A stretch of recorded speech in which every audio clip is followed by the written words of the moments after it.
PM મોદીના શાસનના 12 વર્ષની જામનગરમાં પણ ભવ્ય ઉજવણી કરવામાં આવી। રીવાબા જાડેજાએ શહેરમાં સફાઈ અને વૃક્ષારોપણનું અભિયાન હાથ ધર્યું હતું। એક પેડ માં કે નામ અંતર્ગત જામનગરમાં વૃક્ષારોપણ કરવામાં આવ્યું, જેમાં ધારાસભ્ય રીવાબા જાડેજા પણ જોડાયા। વિકાસ કાર્યોમાં સહભાગી થવા જામનગરની જનતાને તેમણે અપીલ પણ કરી હતી। ધાર્મિક સ્થળો પર સ્વચ્છતા અભિયાન અને મહાઆરતીનું આજના દિવસે ખાસ આયોજन કરવામાં આવ્યું છે।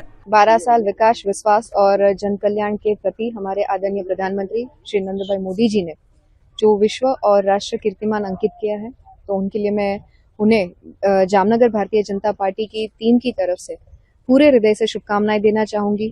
ईश्वर उनको दीर्घ आयुष्य और दीर्घ स्वास्थ्य प्रदान करे, और साथ ही साथ ये जो 12 साल में उनका कार्यकाल रहा है, तो अनेकों अनेक जो संकल्पना है हमारे बीच एक जन भागीदारी के तौर पे उन्होंने रखी, जिसमें से एक है स्वच्छता अभियान। आज जामनगर महानगर में हम भारतीय जनता पार्टी के जितने भी कॉरपोरेटर्स हैं, पदाधिकारी श्री हैं, और साथ ही साथ धारासभ्य के माध्यम से हमने एक स्वच्छता अभियान